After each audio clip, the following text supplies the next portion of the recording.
Allahu Akbar, Allahu Akbar, Allahu Akbar, Allahu Akbar. For I was about to come across one of the most extraordinary human beings I'd ever encountered. A religious convert with true fire in his soul.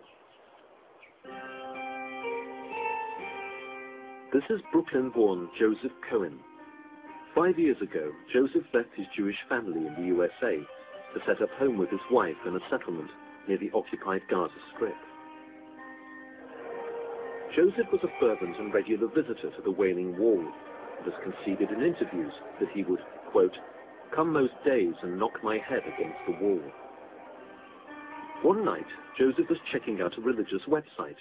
His life was about to change forever. I was in the chat room, and a man came in, and many of the quote-unquote Israelis were finding him offensive. But the truth is, he was speaking the haqq. He was saying truth. And I spoke to this guy the whole night, and I couldn't sidetrack him. You know, as a Jew, you learn to try to be cunning and how to push the people in your direction. I couldn't push this guy anywhere. He was hard as a rock. Is there one overarching idea in Islam that really appealed to you, that actually sealed your conversion? The central idea would be one perfect God that is flawless, and one deen, one religion, a perfect religion for all mankind, not just a special board of directors or their own country club, for everyone. He moved to live in Palestinian East Jerusalem, the start of a dramatic transformation. Joseph became Yusuf el-Khattab. His wife and 4 children all changed their names and their faith. His Jewish family, back in the States, were not exactly bowled over. What are your present state of relations with the family? Talaq, broken. Does that sadden you? Well, Islam forbids me to lie. I'll be honest with you. You might say I'm cold, but actually, no. I grew up like a lock and key child, so it's not like a close-knit family. And yeah, I basically Jewish families, Jewish culture, Brooklyn. You only have one set of parents. It's true, but we were never extremely close. I was basically taking care of myself. My mother worked, and my father was gone during the day. And we weren't that close from the beginning. What do you have in faith now that you didn't have before as a Jew? I have true belief. Why should I take anything you say seriously? I mean, you converted to a new faith on the internet. Who's to say that in 2 years' time you won't be a Roman Catholic like me and we'll be both going off to the Vatican to see the Pope?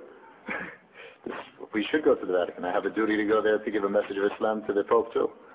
But you have to what would happen to you if you renounced your... I would be killed. And this is one of the miracles of Islam. Why should you be killed? Why? Because it's clear in the Quran. There's no belief after disbelief. You can't go in and out. And every Muslim is warned this before they take Shahada. Is this what people say sometimes the only way out of Islam is death?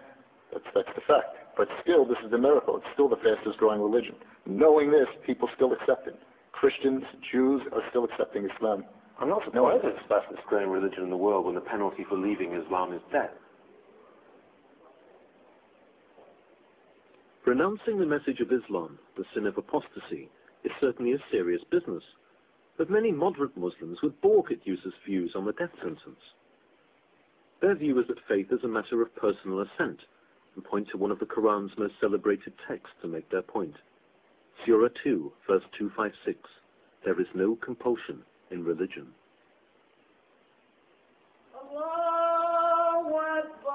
Still, Yusuf's take on apostasy was the first inkling to me that his understanding of Islam was not exactly of the cuddly variety.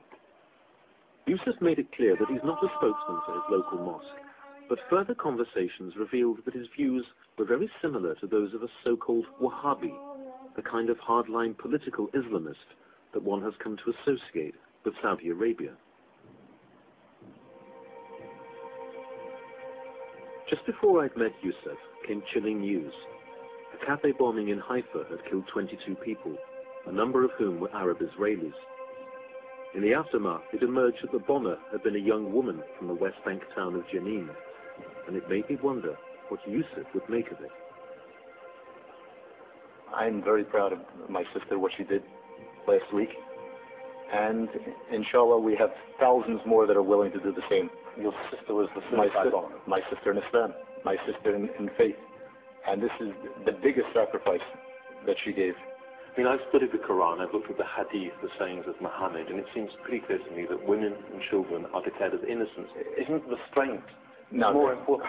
Who has more restraint than the Palestinians? I mean, it's almost a joke that somebody like the Jews or the Christians can come to us here and tell the Muslims that you have to have restraint after being beat up by guard points, after having me called filthy words in front of my kids, after being beat up, after being taken out of my house in the middle of the night in front of my kids, and they tell me to have restraint.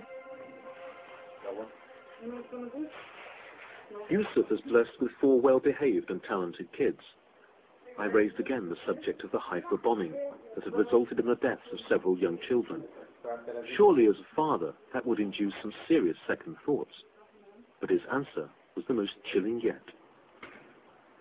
This is really the best blessing for them, because a child that dies before 10 years old goes to Jannah. They're in paradise. It's a blessing to get killed on a bus? Allah guides who He wants to Islam. It says very clearly in the Quran that if a Muslim kills another Muslim, that he will not see God, and that in fact he will be condemned to eternal, hellfire. Surely that puts him in a very difficult position in terms of justifying what he's done. That's true, but it's intention. Nobody has the intention to go out and kill Muslims. And that Muslim is a shaheed. Common sense. Who's going to be on that bus? No. And the common sense is it's going to be mostly Jews. That's common sense. Common sense to any Muslim here is that we don't go on buses. We don't go on Egged buses. Except the few that do, the exception. Do you believe in the concept of the innocent civilian in the state of Israel? Absolutely not. There is no innocent civilian. Every one of them goes in the army. Every one of them votes for a government that oppresses. So there is no compromise. We have nothing to offer them. What can we give them? Both he and I claim belief in God, yet it seemed we were living on different theological planets.